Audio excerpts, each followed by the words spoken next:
That's very attractive.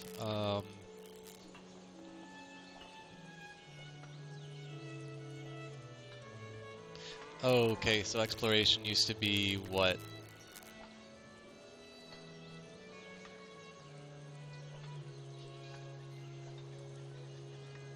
Hmm.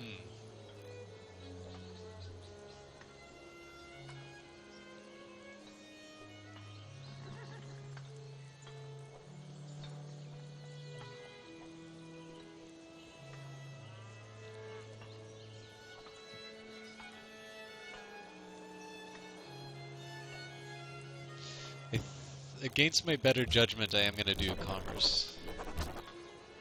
That's because I have a suspicion that there may not actually be another continent, so sea trade is less likely.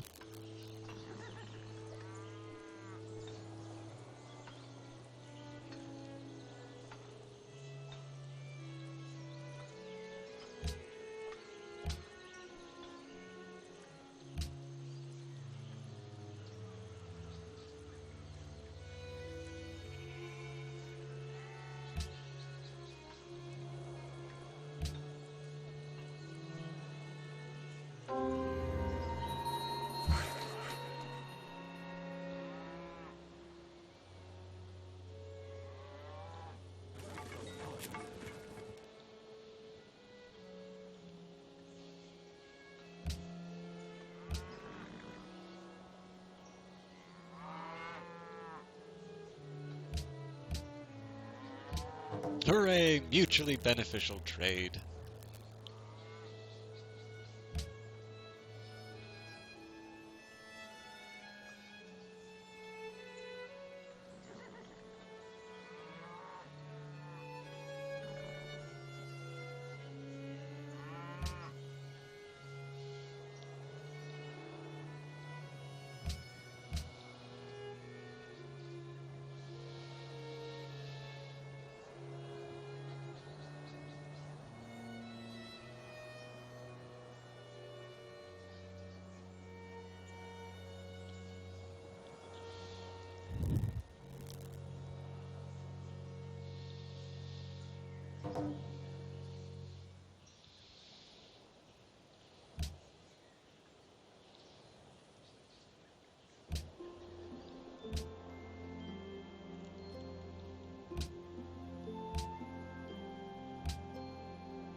That's the real Carthaginians. Gladly, I don't have any... Well, okay. Historically, I'm glad I don't have any mountains for you to go over because it means you won't do a Hannibal-style invasion. Alternatively, I suspect Rome would not have worked or done so well if he didn't have to cross those damn mountains.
Okay, I actually want to know what I want to know what the Great Lighthouse was.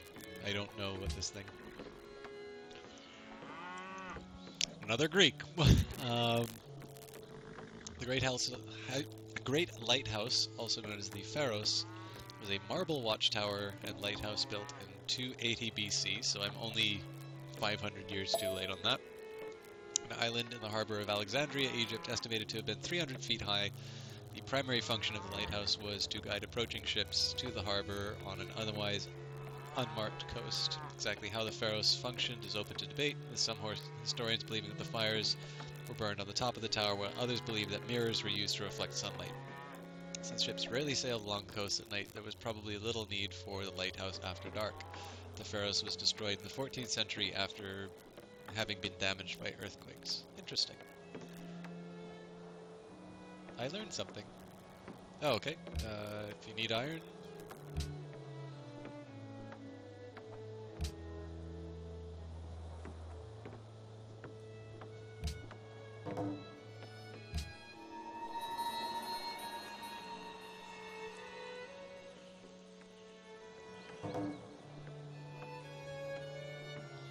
What was that about stuff for free?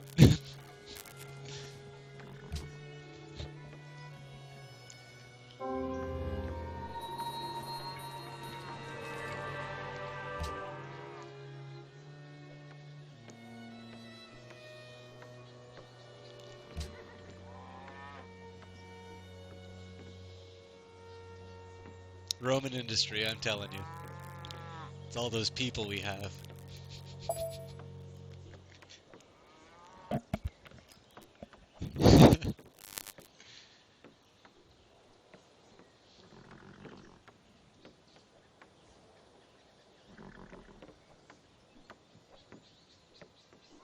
I'm not sure if that's sarcasm or if I should actually move the microphone closer.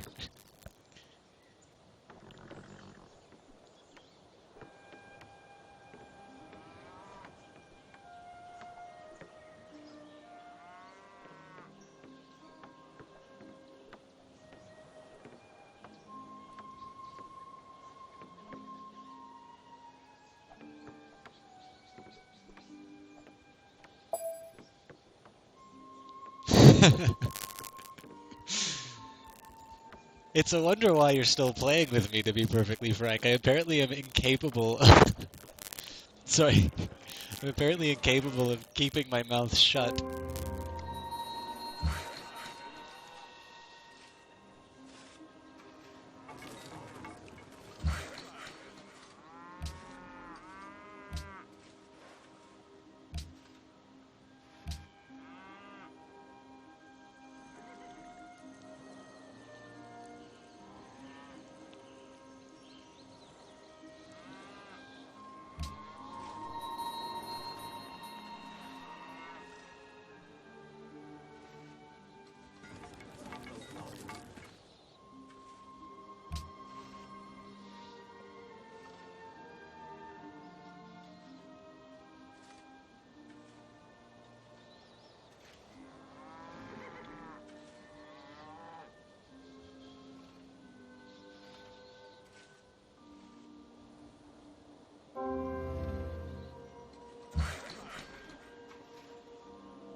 Hooray for settlers.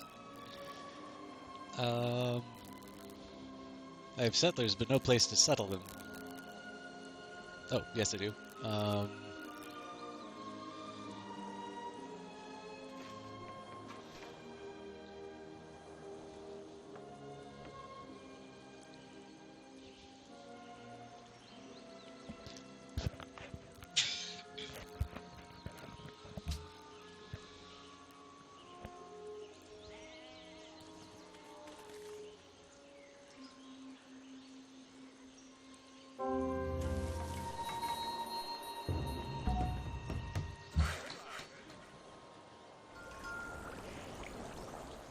I have no idea what this worker's doing here.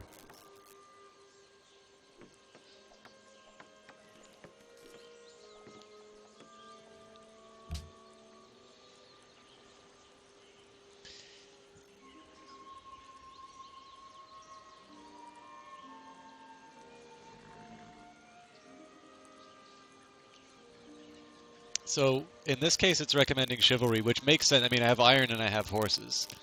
Um, my own feeling would be that physics is the better way to go. Because if we're going to be engaging in a war, having a trebuchet, something to knock down the cities, is going to be more valuable than just having bodies to throw at the walls.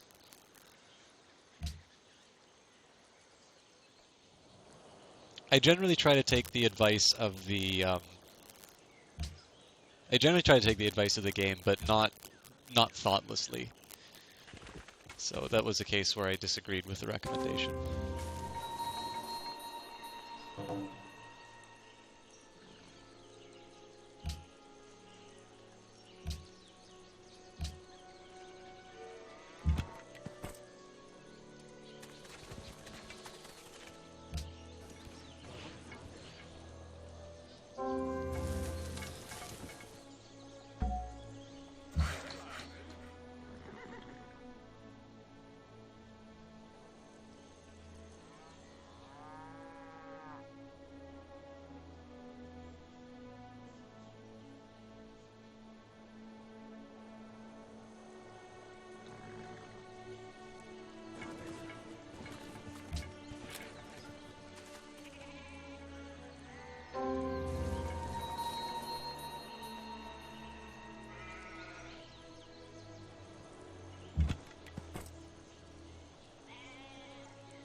Again, this is a case where they've recommended this area here, which is okay. I have two problems with it, which is one, it's so close to the coast that it'd be great if I could have a coastal city.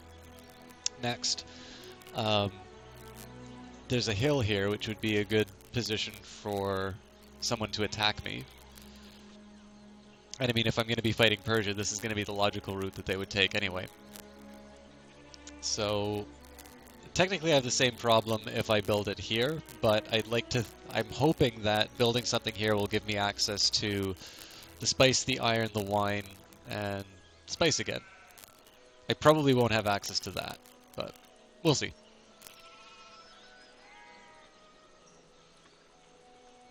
Oh, and I'm apparently talking too much and not actually taking my turn. Sorry.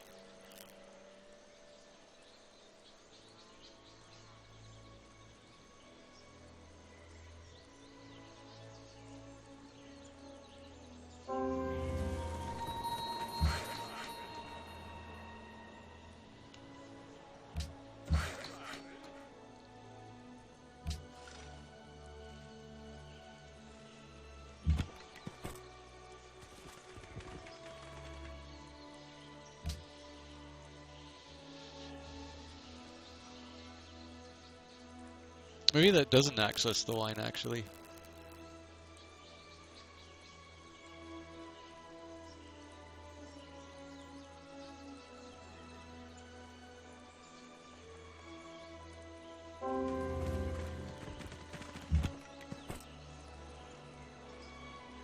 I don't know. So, I mean, it'd be nice to build a pasture for the extra food, but if I build it here, I have access to 1, 2, 3 commodities. I miss out on the wine, which, you know, would be nice, but not the end of the world.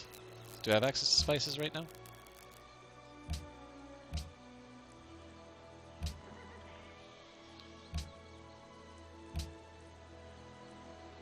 Okay, so I do have spice. Wait.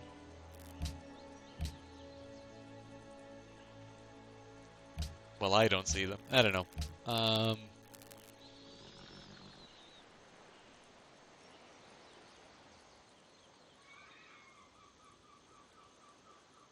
I think this is the better location.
So I think the one drawback about building that new settlement is I won't be able to build things like um, the college or the national epic or that. National epic should be the first because I would build a monument. Um, but I am sort of lagging a little bit in terms of how many settlements I normally would have built by now. So it's kind of a necessary evil. Let's see where else I would colonize. Marble is nice to have access to.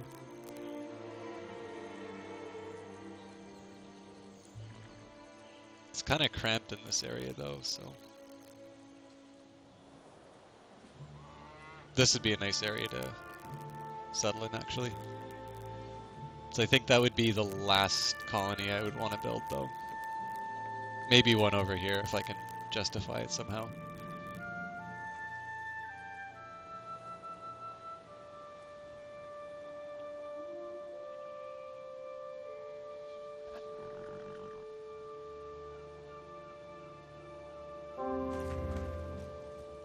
Should also start building more caravans, but I think that'll probably become available next turn.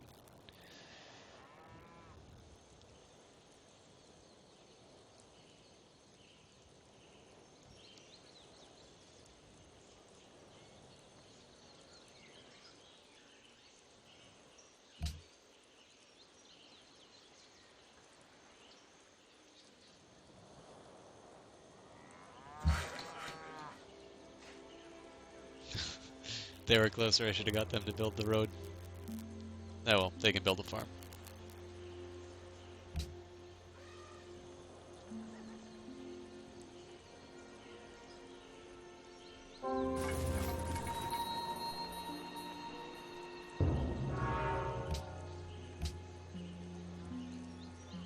I completely forgot about the Chichen Itza.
So many wonders.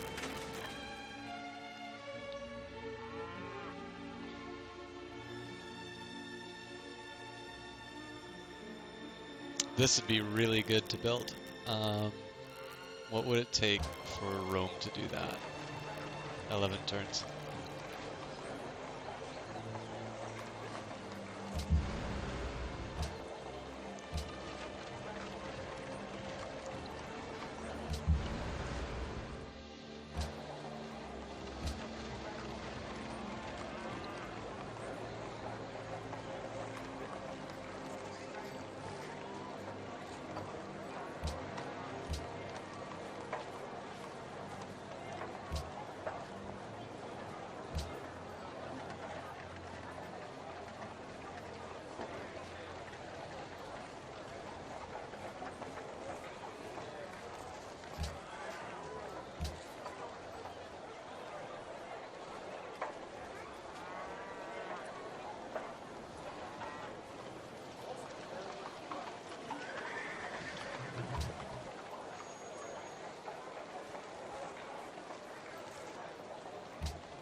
More trade is always good.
So I was a little hesitant to build that caravan unit.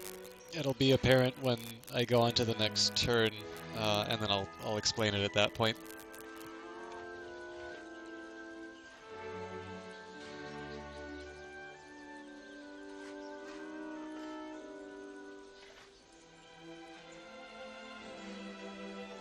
We'll zoom in and look at how magnificent Rome is. Temple of Artemis. Mausoleum of Heraclinasus, I think it's called. I think that's a Colosseum.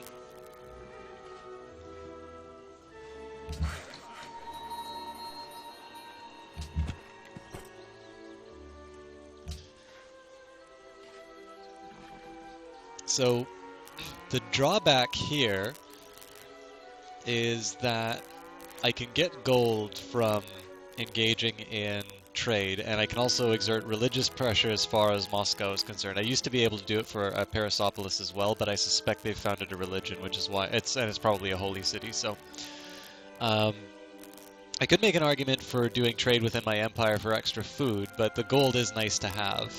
The drawback is that it does give an additional science per turn to Moscow. Now, I'm not too worried about that because Catherine the Great currently has 218.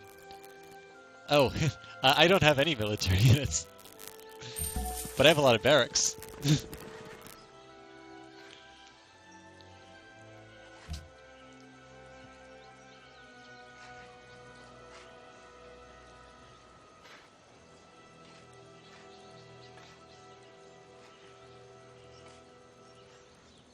Once the Artist Guild is done, I can build a couple of trebuchets, and then we can hurt Persia. They can't have that many cities. Let's see here.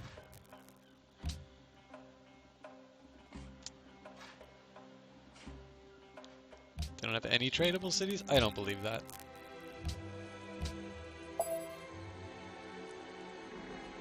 Okay, cool. I mean, it could be that they only have the one city, and at that point, I just need to...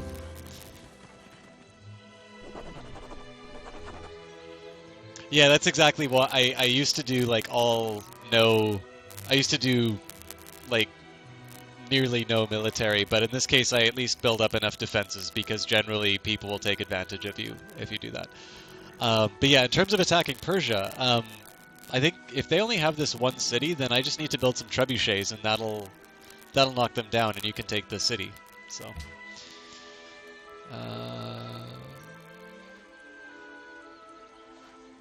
definitely want wagon train. Oh yeah, I should maybe explain. So the reason why I went for commerce over these other two really desirable branches are the reduction in cost on roads is actually a really big deal for me because I tend to like building a lot of cities, and so as a result I pay a lot in terms of road maintenance. So being able to cut that in half is actually a very large boon to my gold production.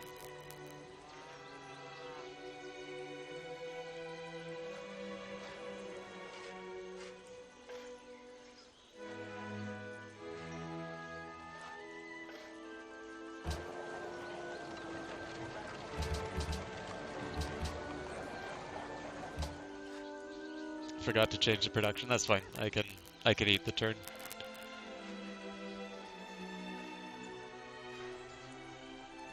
I really want to know what this red X does. No, I'm not gonna click that.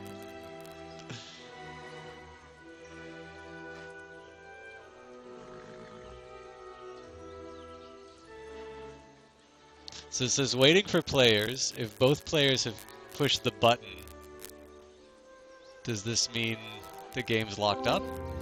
Nope. Means I'm impatient.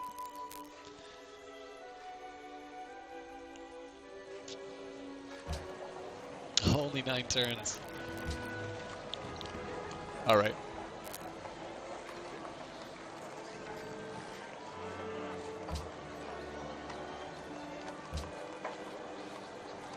Two ballista.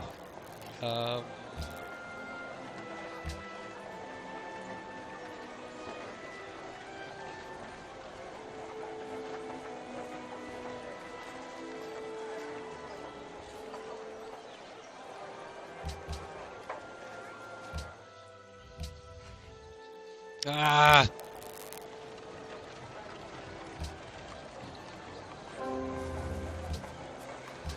Okay, I will actually build a military as soon as I drop the Hagios. There we go.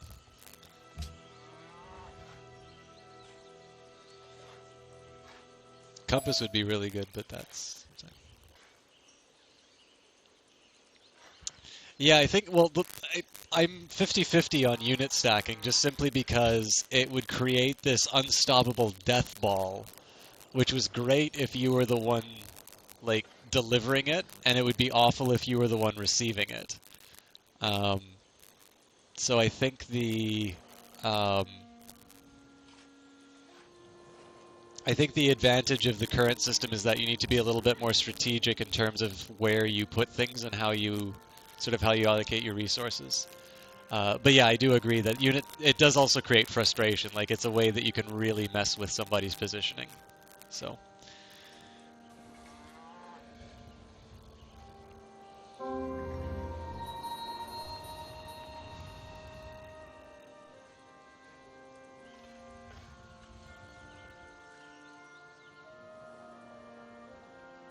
Actually, to the earlier point in chat about being caught by surprise by warmongers, I believe the AI is set up so that if there's a sufficient difference in military strength, it will take that as a cue to attack.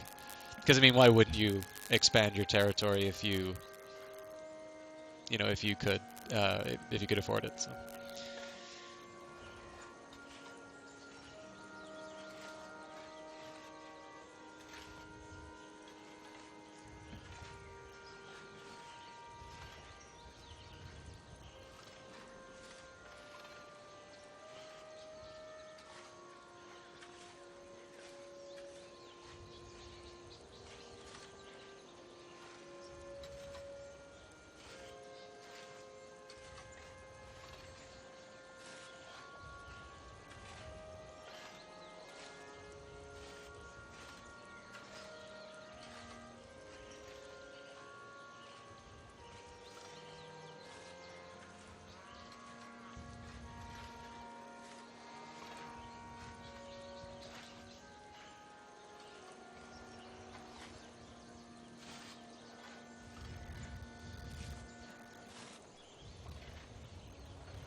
Okay, while this waiting for players screen is up, I'm going to take a quick trip to the washroom, and I will also refill my water, so just bear with me a second, and sorry if there's an undue wait while while we're waiting.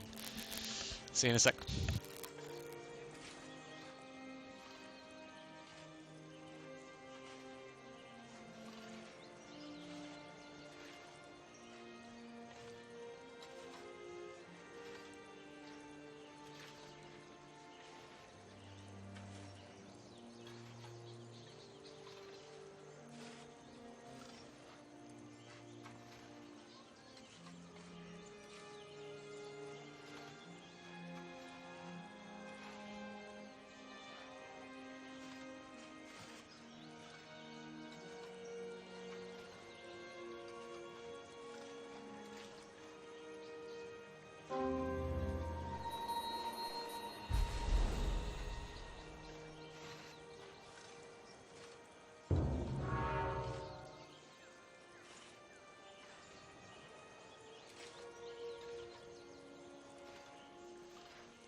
I also got a sandwich, so if I'm a little too quiet, that's just because I don't want you to hear the sound of me devouring tuna.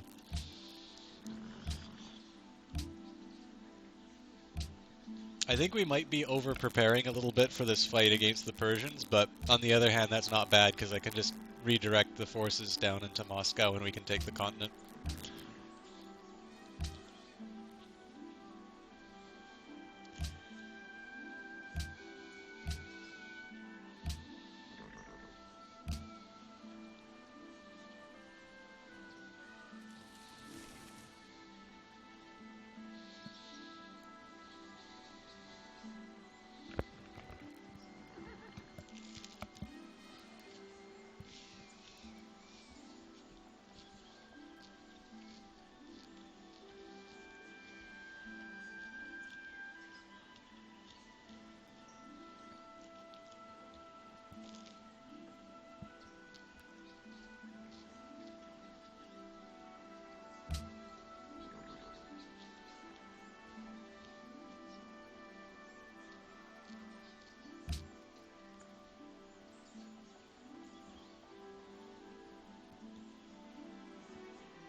With my one trebuchet? Sure.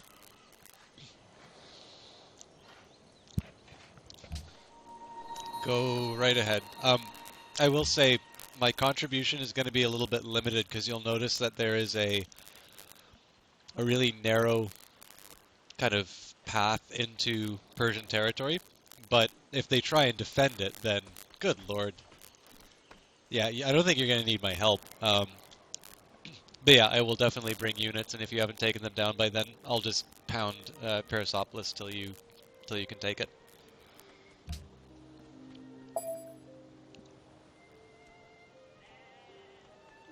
Yeah, I actually have no doubt that you're going to be able to take it, and it's probably going to launch you.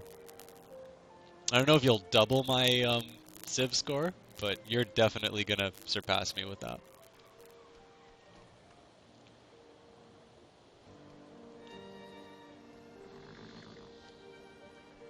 We actually kind of got lucky in terms of where we were distributed in the world because the allies of the other computer players are on a different continent, so there's not a whole lot that they can do to help.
Oh, interesting. We got a city-state who's at war with us as well.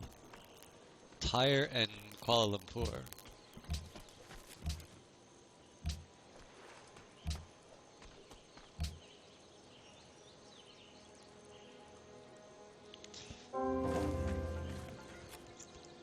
Hi, Galady. How's it going?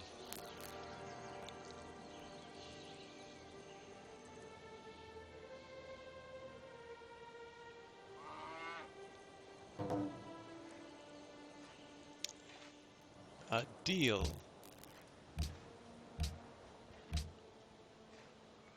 Ivory for cotton. Oh yeah, that's just the same one.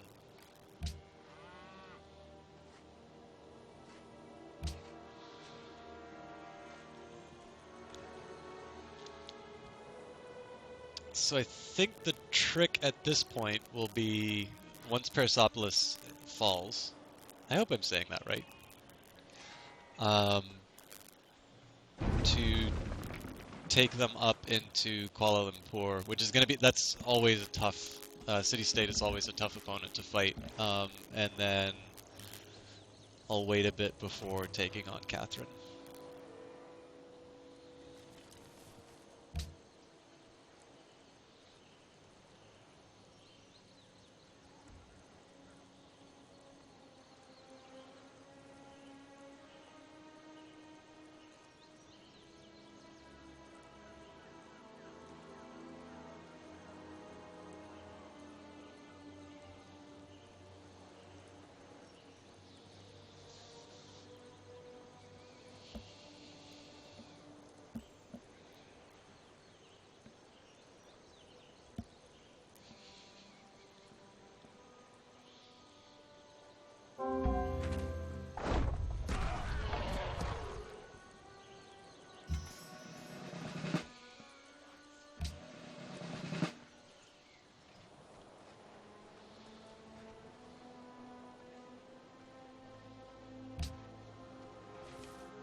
So much gold.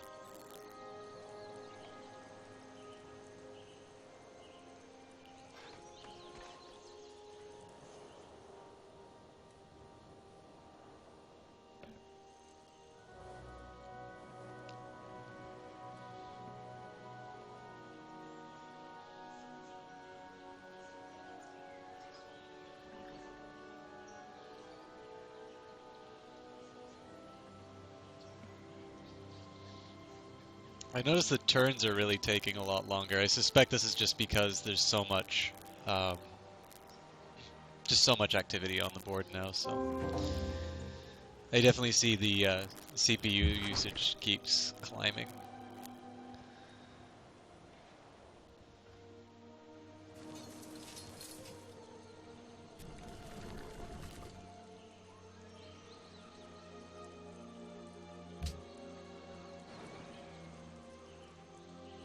So I'm pretty sure if I have vision, I can hit Persepolis. No, it looks like they've got a settler to try and escape.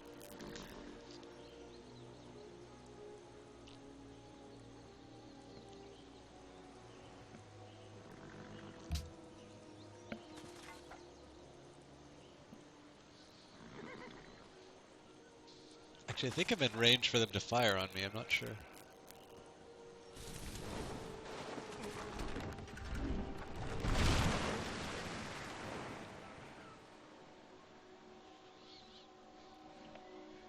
Attacking civilians? You're a monster.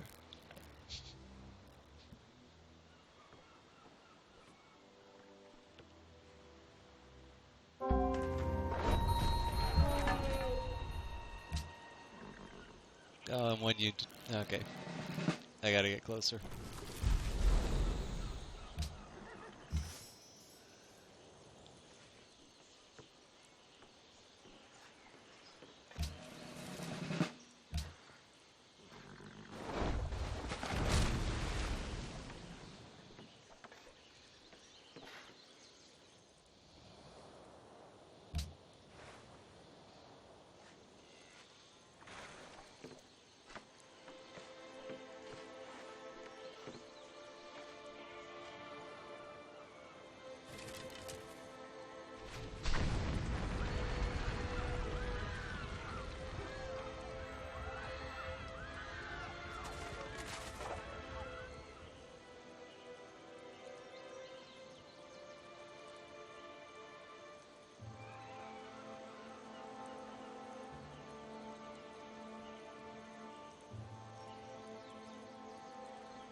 This is not a bad trial run for seeing what it'll be like to attack Kuala Lumpur, because if you look at the shield rating above the two cities, this has defensive 20, Kuala Lumpur 19, and it's likely that a city-state is going to have more advanced units. So like a civilization, if they neglect their if they neglect their R&D, then their units are just simply going to, you know, to be quite poor. City-states don't have R&D, and so as a result, they're going to get something kind of at the level of existing players. So in this particular case, the fact that I haven't spent a whole lot on the military might come back to bite me, just because Kuala Lumpur will definitely be much better prepared for the attack than their allies.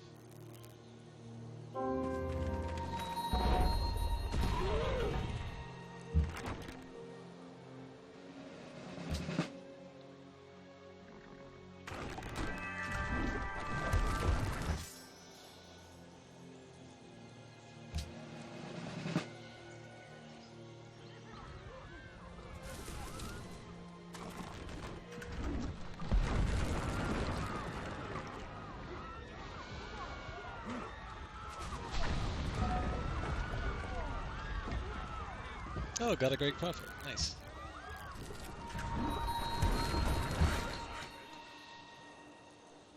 And I think that means you take the city. Oh no, you the trebuchets are blocking.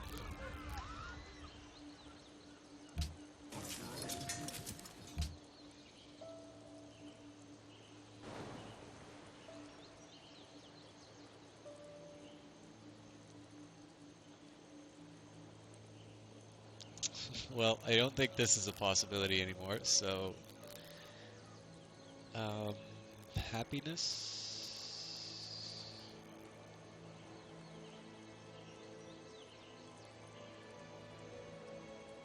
Actually, I like the idea of mosques. I think that will help more with culture.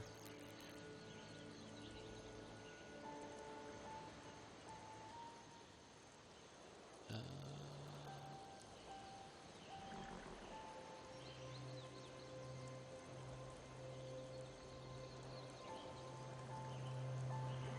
yeah, I'll do itinerant preachers.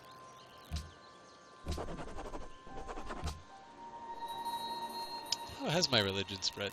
It's in Rome. Still not to Antium.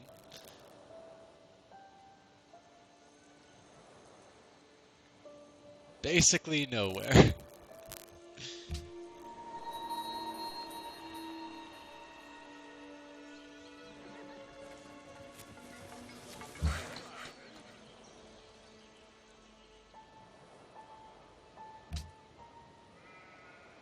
It's a little presumptuous for me to start building a road there, but...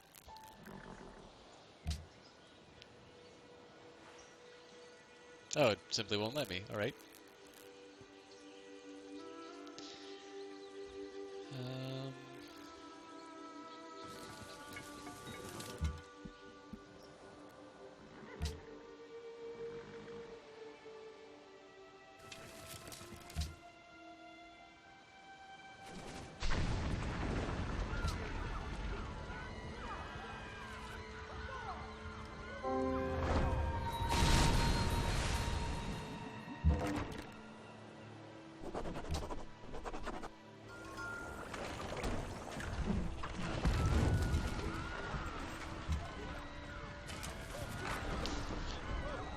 So I think instead of trying the sea passage, you might want to just move one of your trebuchets back so the elephants can come in, because it's clear that this city's not going to be able to withstand the archer and the trebuchet shot.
So I should actually, in terms of those who are maybe unfamiliar with the different versions of Civilization, in the original versions of the game, you used to actually be able to have units occupy the same tile. So, for instance, it was a legitimate strategy to have, 10 catapults, 10, pikemen, 10 cavalry, just 10 of everything all on one spot, which would kind of result in these fortresses that were completely impossible to deal with. Really good strategy, but also very, you know, very difficult to deal with. So what Civilization 5 has done is it's only permitted one unit. It's basically only permitted one unit to be able to occupy a tile. The exception to that is if you have a civilian unit and a military unit. So the difficulty that we're running into at this point is that there's really only one kind of unit that can take the city on Breezeside, which is the elephants. Now the elephants currently are being blocked by the trebuchet and the composite bowmen. I'm going to run into the same problem too. I have an advantage in that I have a land bridge into Parasopolis. So I could, assuming that this trebuchet moved away when they get there, obviously, presumably I would be able to walk in and take the city. But to give you an example of the impact that decision that the game designers made, right now the elephants have to go all the way around into a hostile territory. And of course, it's not got a lot of health, so if I was the one defending, this is the first thing I would target. So it definitely makes things, I think in some ways it makes the game a little bit more strategic, but it's also kind of frustrating to try and take down a city, because clearly we can take the city as long as there's one land unit that can walk in there, but currently there isn't one, so. And again, I suspect all of this is entirely by design. I think it forces you to think a little bit about the actions that you take, but it's just not fun to be the one who has to do the extra long siege. Although I'm sure enduring a siege is no more fun for the victim. I believe there's a song that says, what is it? War, what is it good for? I also want to know when I dropped 20,000 frames.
Hey Doodles, how's it going?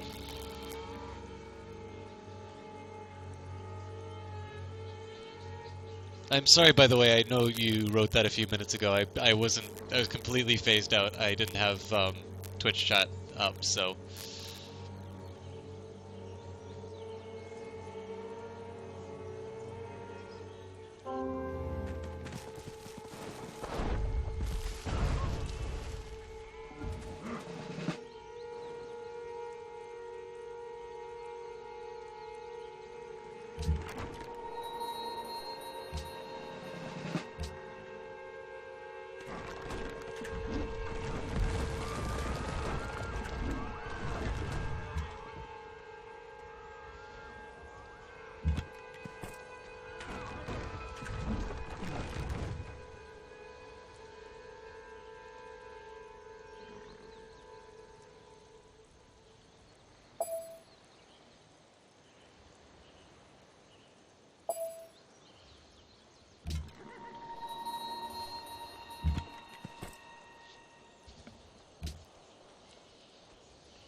So if you need to refer to what I was saying in chat, if that one can move maybe to this square, this legion can run in.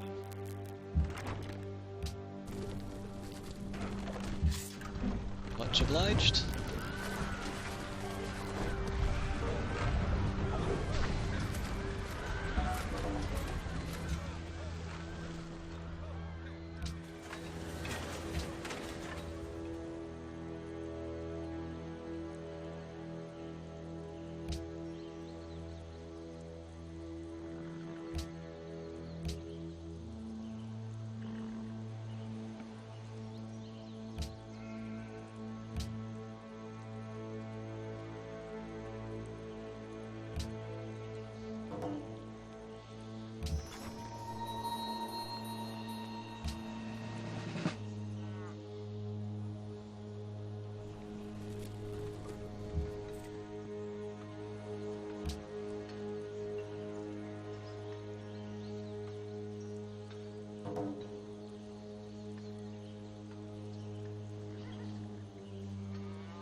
I'm gonna go do my own conquest.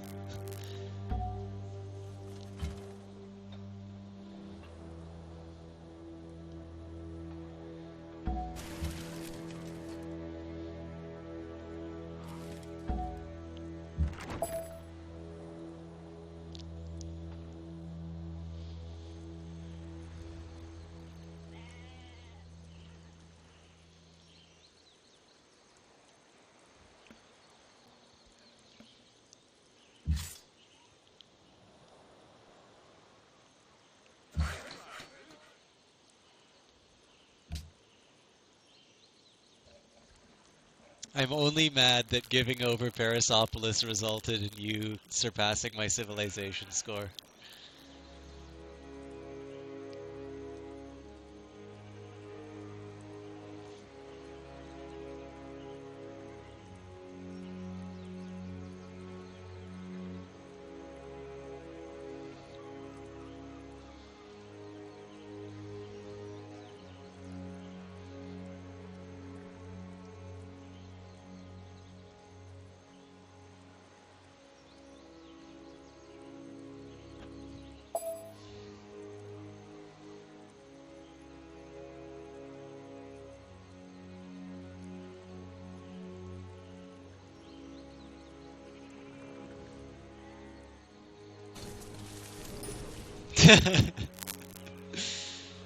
uh...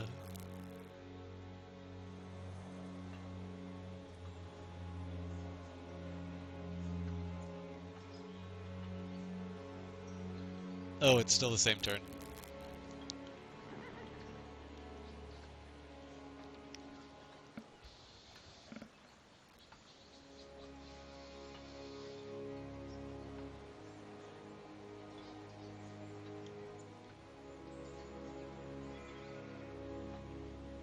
This is kind of the tricky part of the game where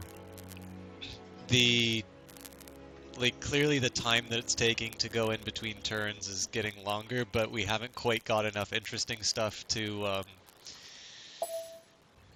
go.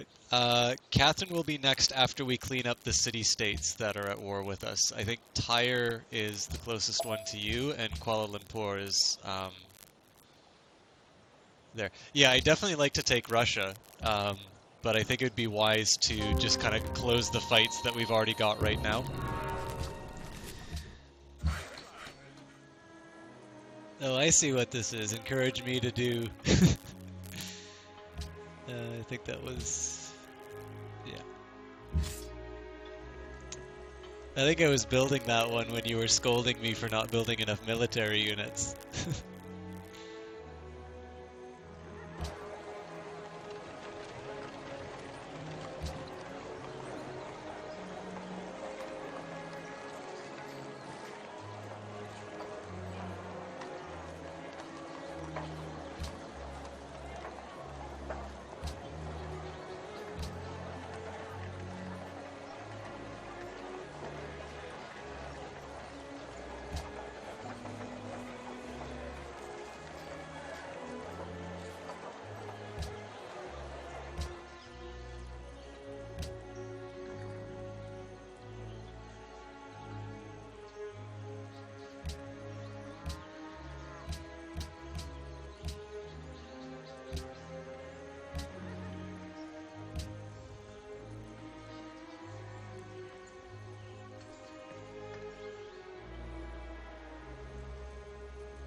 I'll be back in a second, just grabbing something to drink.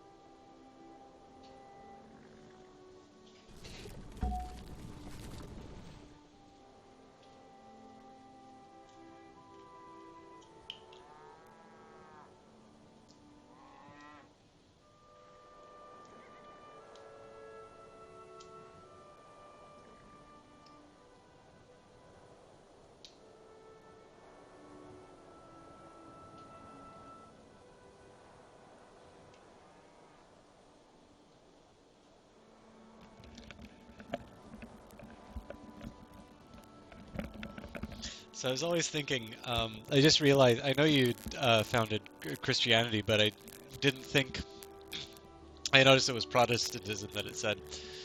I thought a wonderful way to troll people on Civilization games would be to play it with people who are a member of a particular religion, and then just beat them to founding their own religion. Especially if they're playing like a historically appropriate nation for that, so...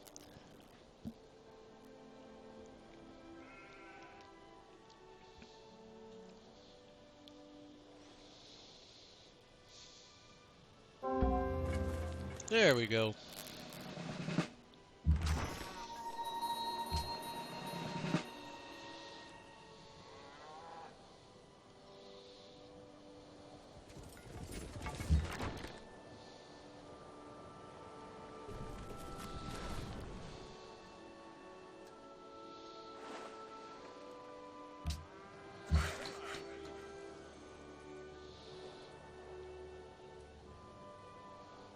Oh, thank you for mentioning this on Twitch, or so, on Twitter. I'll try to be a little bit more dynamic in what I'm saying. It's just, I know it takes the AI so long to do the barbarian turns that doesn't always make for very compelling viewing. I will do my best to entertain your followers, though.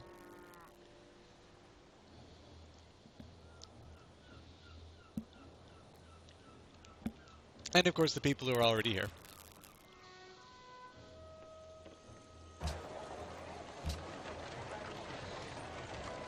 Should really try start just outright buying these.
Looks like we've got at least one lurker.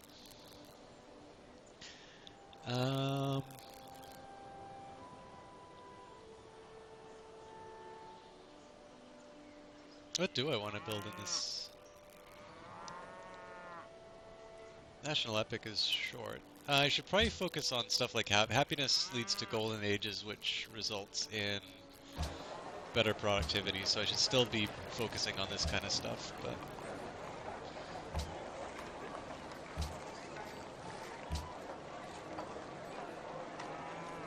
And then we'll see what happens with these. I'm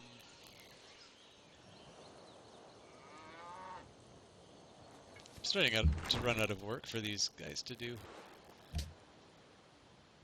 So it's 2 units. Oh god, Bree, what have you unleashed on this stream?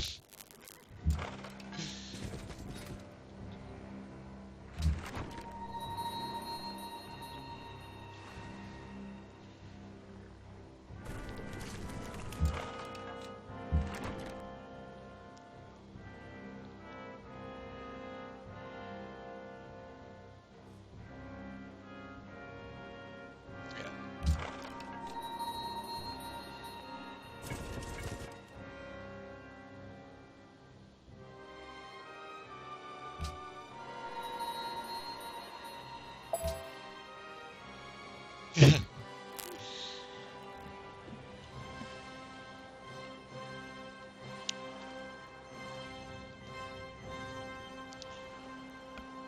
them to watch my earlier stream of Slip and just watch me completely fail at a computer game. I actually I have a couple of really interesting ones that I hope to put on as well, but I forgot how much time Civilization can take, so... Not that I'm not enjoying myself, I think Civilization's a great game, so...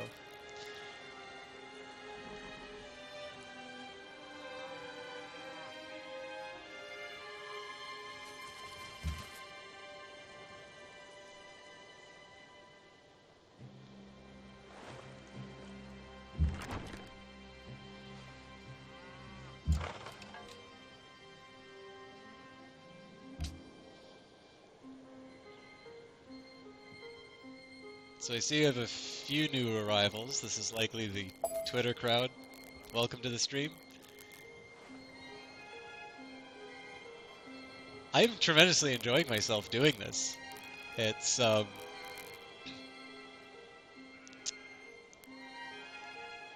open. I'm not quite sure what to say to that. I don't quite know what Twitch is. Yeah, so I tremendously enjoy playing this game.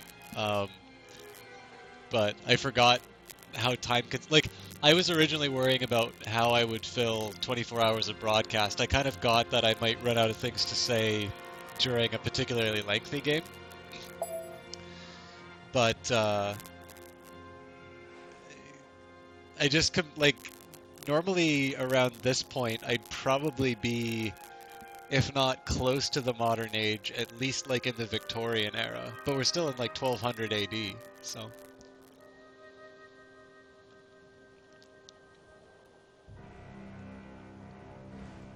That's fine though. I mean, as long as one, as long as people are entertained. Two, something happened that I didn't expect was going to happen, which was somebody actually gave a donation as a result of the stream. As in, it's a donation that happened from somebody watching the stream, as in somebody who wouldn't have from just my normal Facebook efforts, so that was really cool.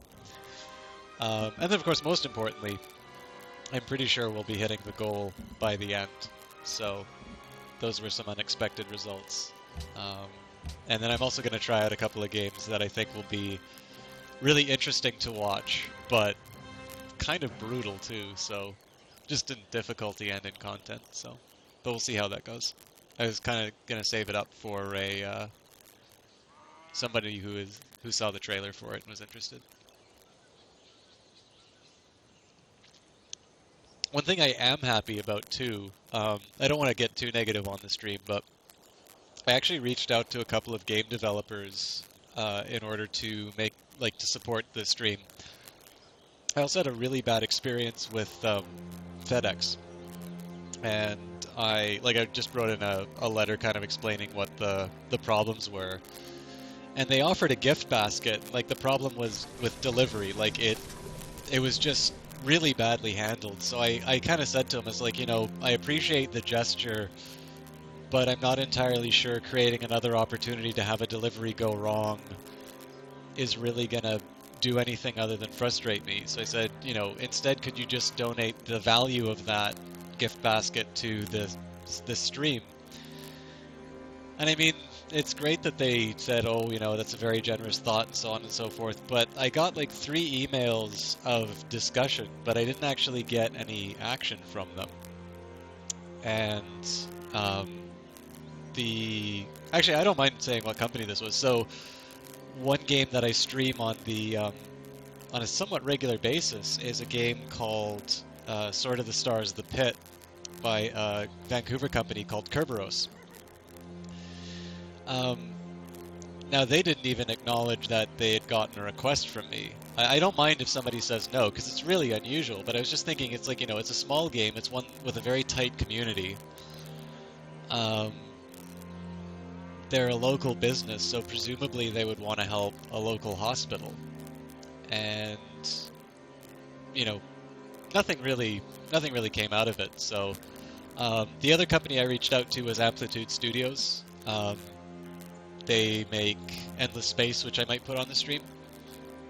That I can kind of understand because they're a French developer, so there's not really the same connection there, although I've written a guide for them. So that one kind of made sense to me. I'm not particularly upset with them for that, but definitely the Kerberos one I wasn't too happy about. So, I mean, at the very least, just acknowledge it and say it's not something they want to support.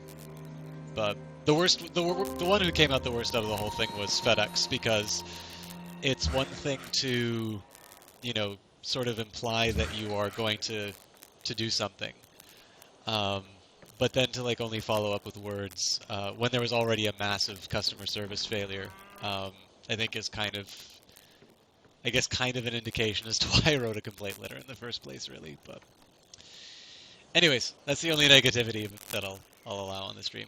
I'm certainly very happy that in the absence of those people following through on their commitments or kind of acting in a way that you might think would be consistent, the people on the stream and the people on Facebook certainly filled the gap.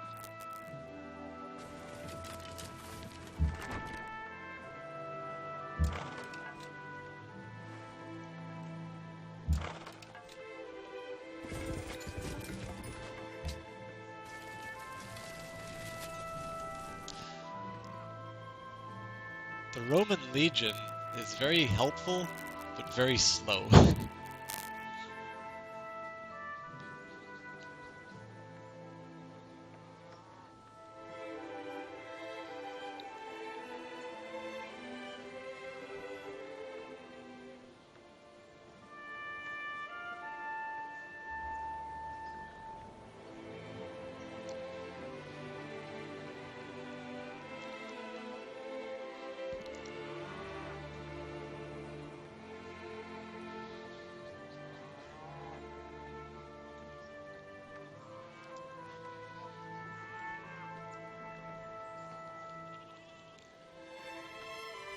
Get a good grip on yourself, folks. The AI is about to move.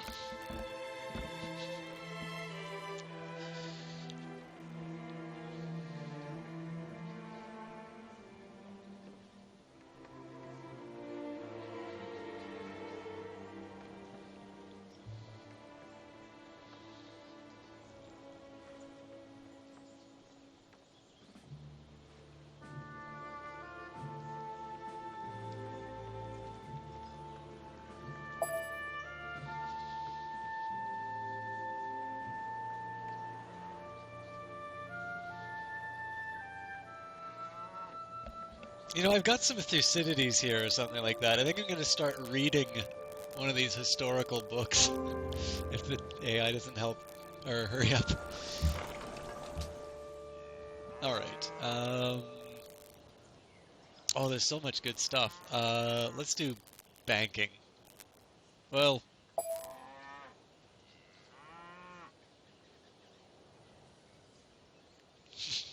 yeah, the lag between turns is definitely pretty extensive. Actually, if I got Herodotus, there's an opening passage in there which is just very much a product of its times, let's say. I might pull that out just to disgust people with the thoughts of the ancients.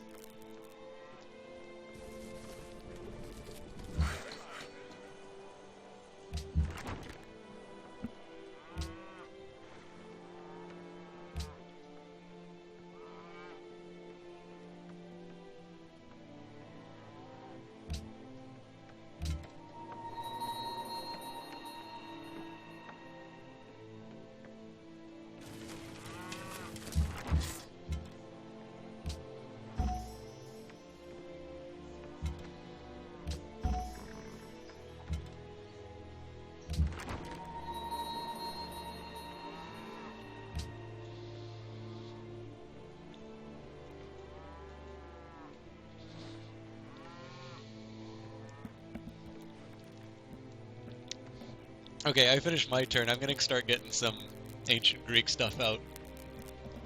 Back in a sec.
Alright, now I'm upset with myself. I had Thucydides and Herodotus somewhere in the apartment, and they're not where I left them.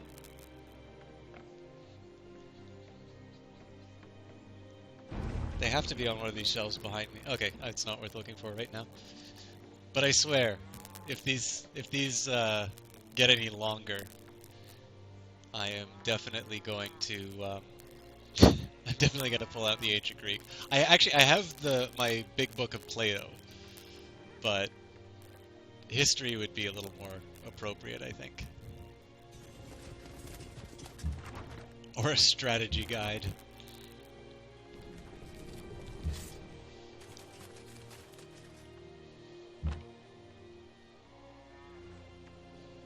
I should have more than one legion.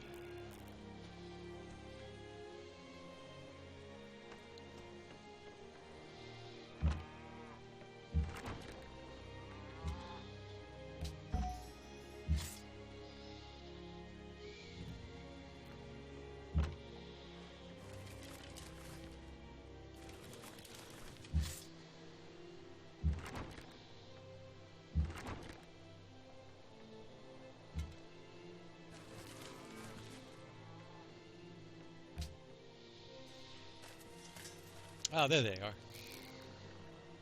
I should probably heal them up. So, for those interested and seeing... By the way, welcome to the Twitter crowd that did not hear the first welcome, if I even offered a first welcome. And to everybody. I noticed there's a few other people who've come in. I also noticed a lot of people dropped as soon as I threatened to start quoting ancient Greek manuscripts. If you're interested in what the plan of attack here is, this... Oh, wow! I did not think that had that range. So I'll heal this guy up. So the plan is, this will go on the hill, this will go here. This might need 2 turns to move and get into the position it needs to be, but basically surround it with ranged units. I am going to take some casualties, but I have the knights and 2 legions to take the city, and basically it should only take me 1 or 2. I will receive an extreme warmonger penalty if I capture this. Well, I can live with that. But yeah, basically I should be able to brute force my way before I lose too many units. It's kind of the plan. Whether or not it works is an entirely different matter.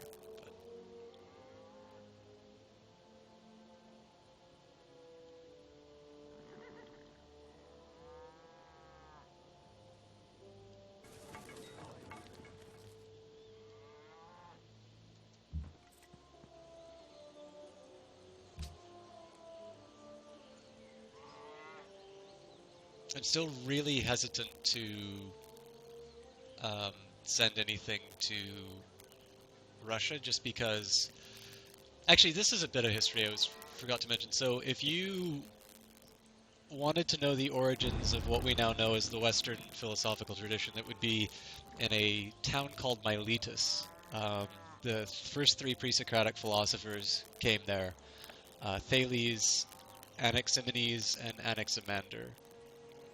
And what always struck me about Miletus, so I mean, there's lots of questions that you can ask. Why was Miletus the first one? What was it in the water that made this the founding of Western philosophy? Always, what really struck me about the idea of Miletus as this origin was it was a coastal city. It was like a port. And so, I mean, I suppose you might say the same thing about Alexandria and that thing we talked about in terms of how they would copy the manuscripts and sometimes steal them, giving a duplicate instead. Um, if you live in an area like that, you are going to see, you're going to get lots of different perspectives. You're going to see people from other countries and different ways of looking at things. And so, it'd be a very interesting study, I suppose, to see whether or not you could attribute the philosophical ideas that wound up in Miletus, whether or not they actually had, oh, well, that guy's going to have some trouble.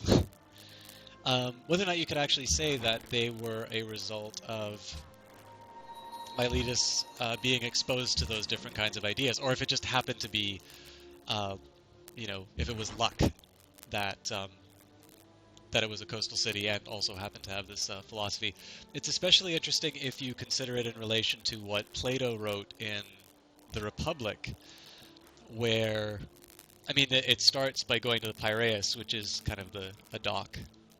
But it's also interesting when he talks about making the ideal city inland. Now, I guess one thing is there's an entire reading of the Republic which says, Plato isn't actually making a political document. Plato is talking about the soul and the properly organized life, or how to think properly. But, I mean, he definitely spends a lot of time talking about political matters for it to just be like a hobby or a nice little analogy. Like, I think there is something going on there. But in his case, he specifically says he wants it inland so people won't be infected by the horrible ideas that come from sailors. And so it's funny that if that is in fact, so if you can trace a line between the exposure to new ideas from trade, which we're seeing through that science bonus that Russia would get if I did trade with Moscow.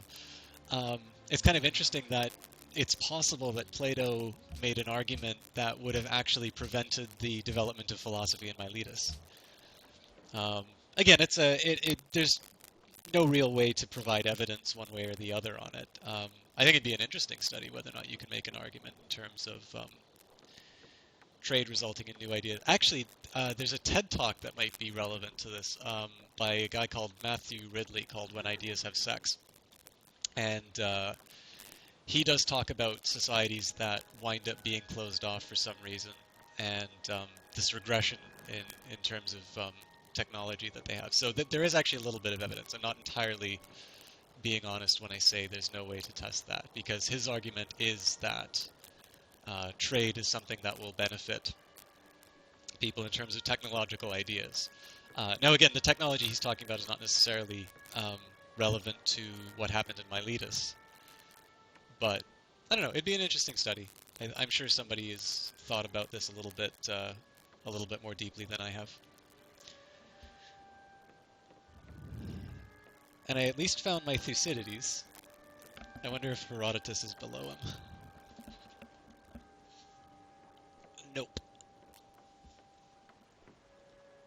It's gotta be here somewhere. Oh, here we go.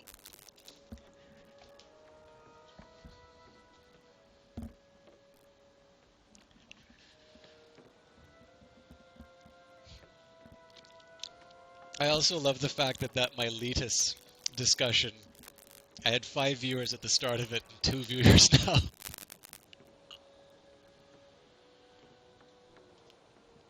I didn't come here for a history lesson.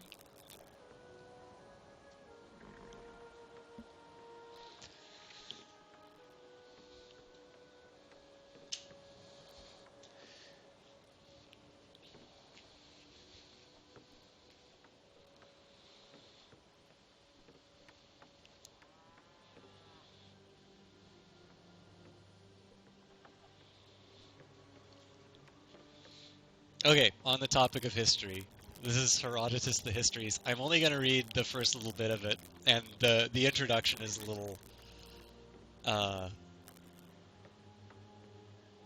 I don't know, it's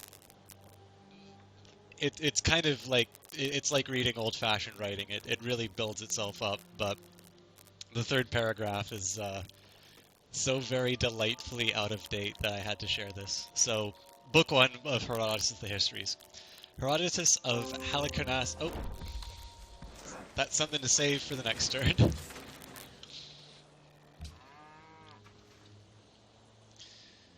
What do we build in Rome? Rome builds a workshop. Rome builds a garden.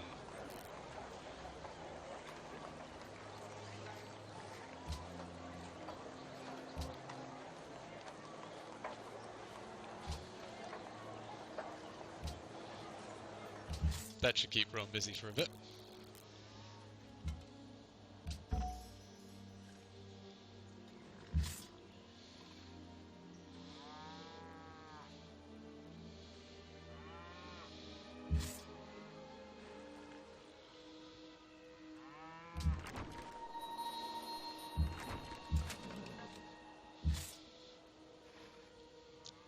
I really want to get this invasion underway. This is probably smarter for me to move this here.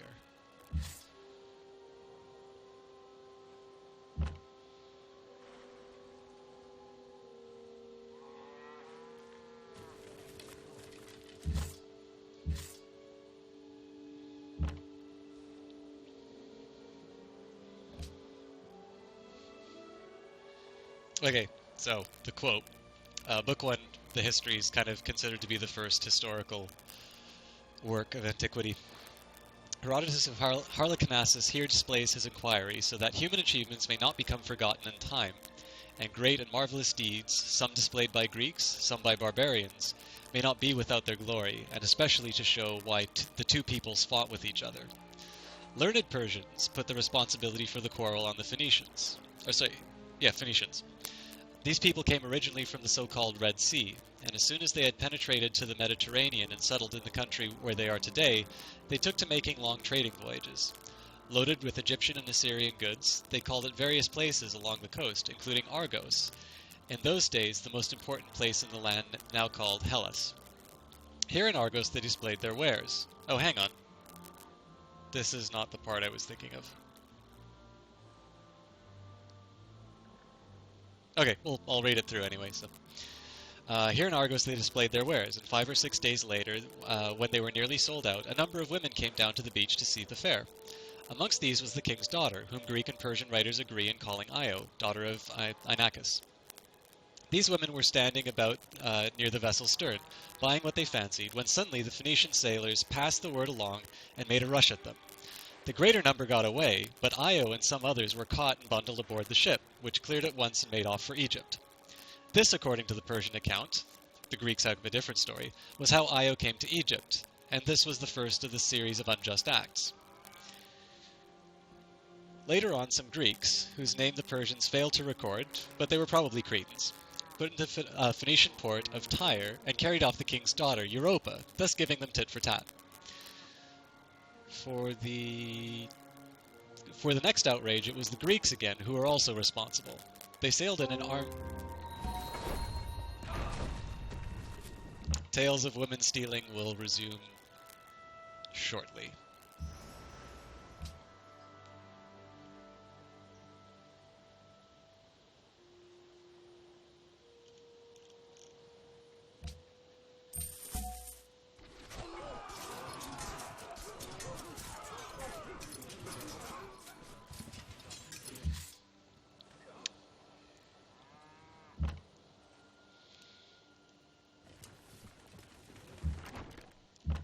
This crossbowman sure has a death wish.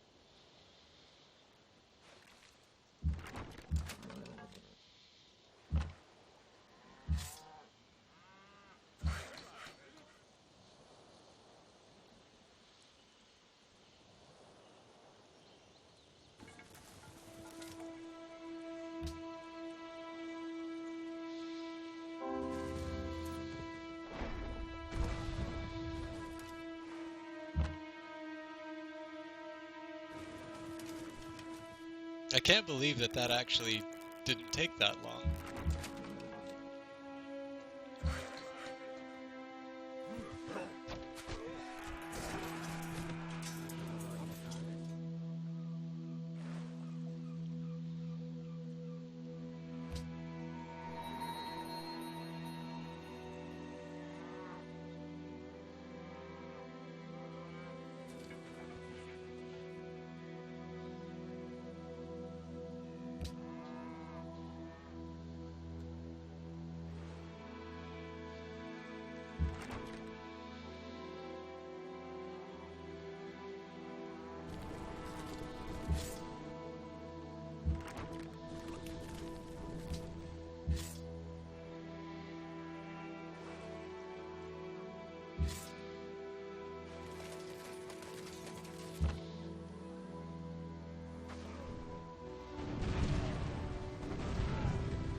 Overkill much?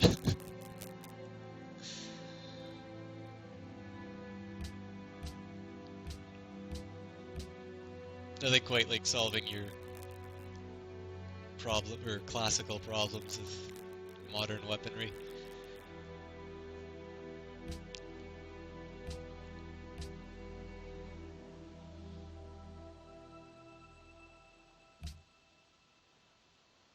Wait, you took it.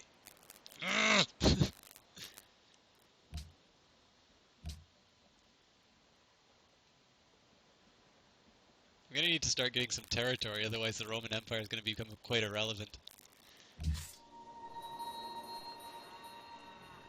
It would also be helpful if I actually took my damn turn.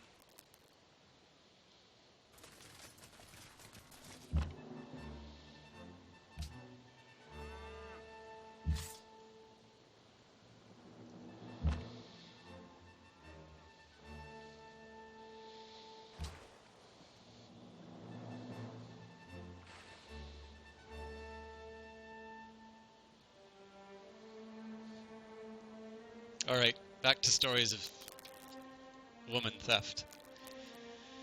The next outrage was the Greeks again, who were responsible. They sailed an armed merchantman from Aea to Colchis on the river Phasis, and not content with the regular business which had brought them there, they abducted the king's daughter Medea. The king sent to Greece demanding reparations and his daughter's return, but the only answer he got was that the Greeks had no intention of offering reparation, having received none themselves for the abduction of Io from Argos. The accounts go on to say that some 40 or 50 years afterwards, Paris, the son of Priam, was inspired by these stories to steal a wife for himself out of Greece, being confident that he would not have to pay for the venture any more than the Greeks had done, and this is how he came to carry off Helen.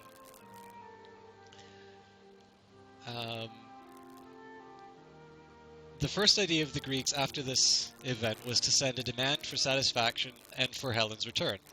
The demand was met by a reference to the seizure of Medea and the injustice of the expecting satisfaction from the people whom they themselves had refused it, not to mention the fact that they had kept the girl. Here is the passage I was trying to get to. Thus far, there had been nothing worse than women stealing on both sides. But for what happened next, the Greeks, they say, were seriously to blame. For it was the Greeks who were, in a military sense, the aggressors. Abducting young women, in their opinion, is not indeed a lawful act, but it is stupid after the event to make a fuss avenging it.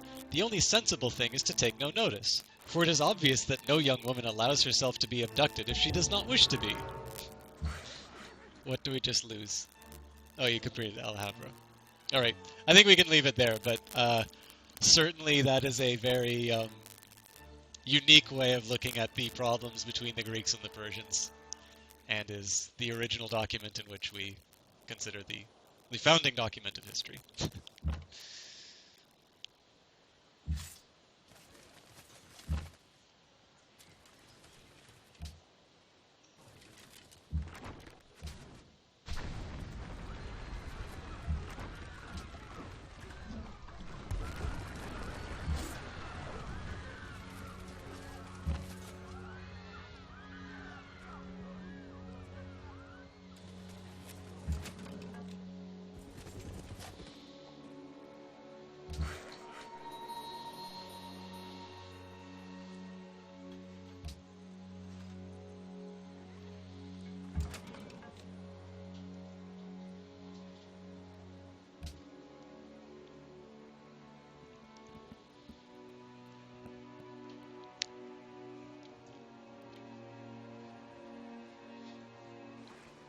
I'm out of misogynistic quotes, by the way, so if the AI takes too long, I don't know what I'm gonna do. I know there's the story of Thermopylae somewhere in this book, but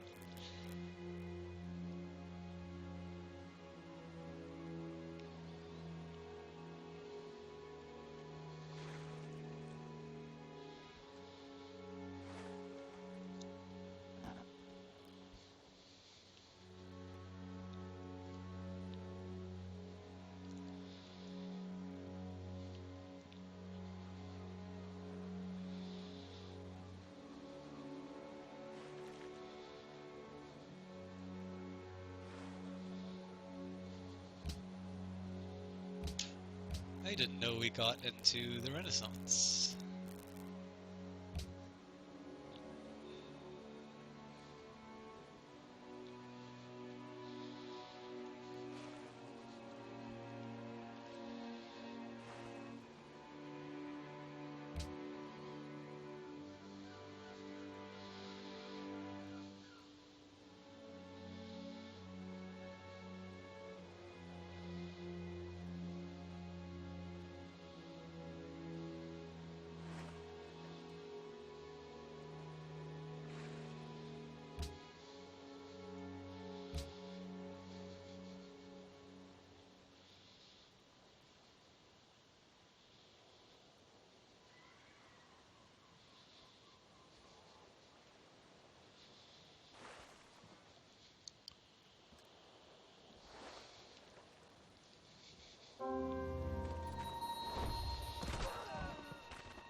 Amateurs. Oh, damn it. Okay.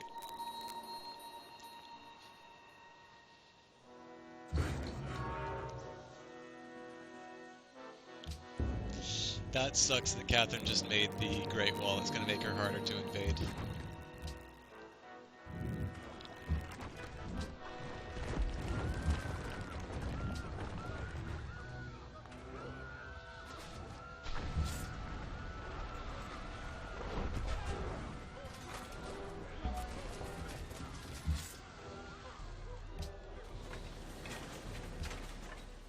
Roman Legion gets it done again.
I keep seeming to be losing frames when I'm not looking.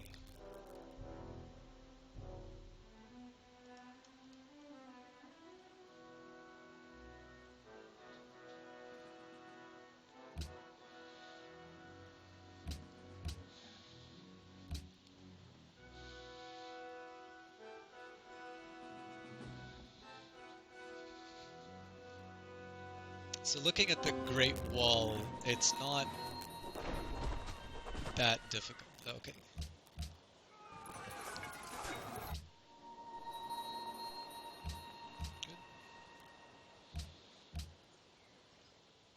Good. It says I have enough to take a... So, oh, there we go. So, versatilism. Oh, this is so tough.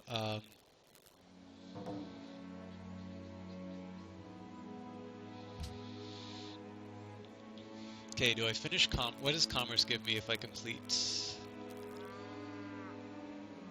1 gold from every trading post?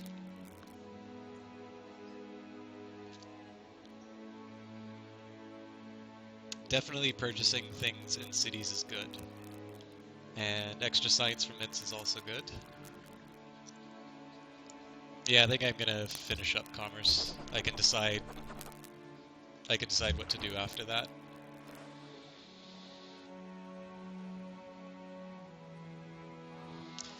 So one worry about the Great Wall being built by Russia is that if I plan to invade them, I don't have that much mobility inside their territory.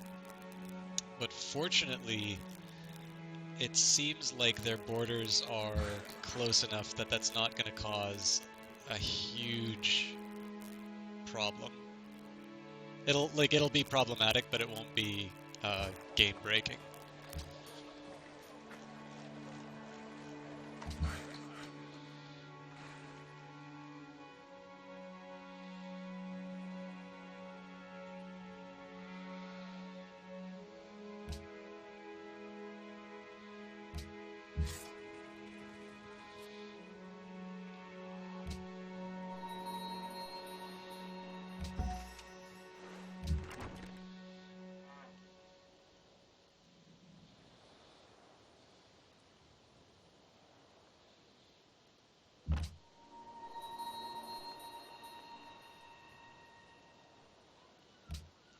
Heal these guys up first.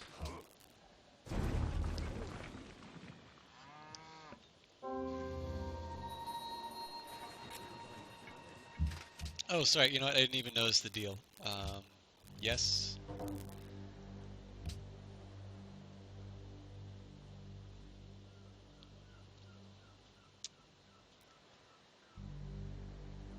I wish I had more resources to trade.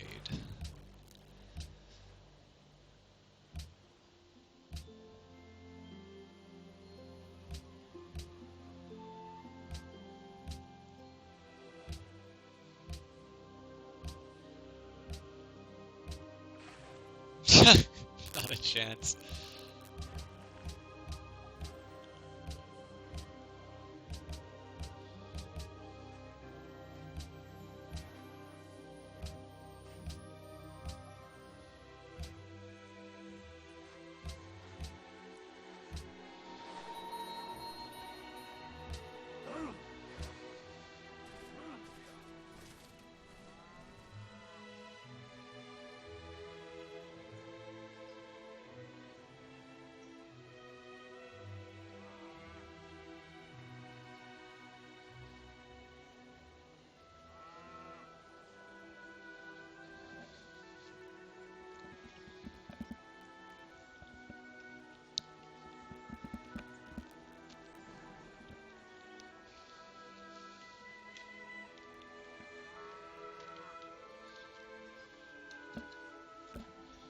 Back in a moment, folks. It's been a very long time since I've actually done a proper break. So I'm going to encourage everyone again, get up, stretch, do something. I will be back in I normally say less than 3 minutes. It's probably just going to be like 1 minute, but just bear with me a second.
Alright, I'm back. What horrible things are we going to do to the world now?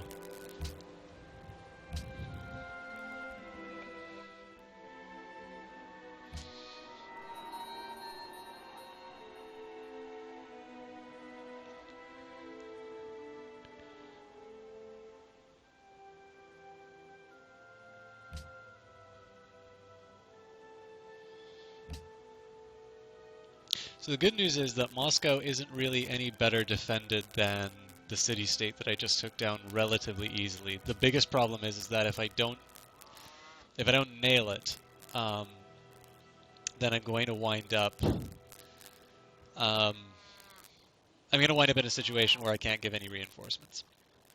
My economy is pretty good, so it's reasonable to think that I'd be able to purchase units, but even then, it's just such a long trip. So, kind of want to make sure I have all my ducks in a row before I do anything crazy.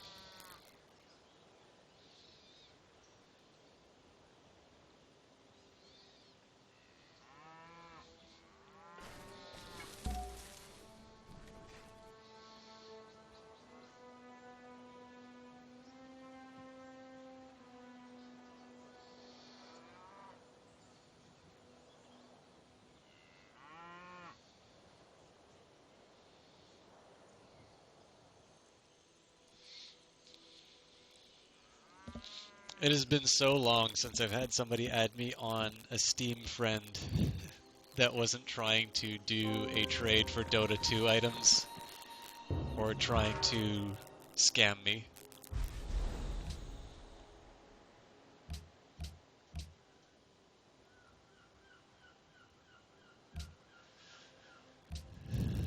Okay. I'm pretty sure it's going to be the same story if I move them to Berlin, but probably best to check this.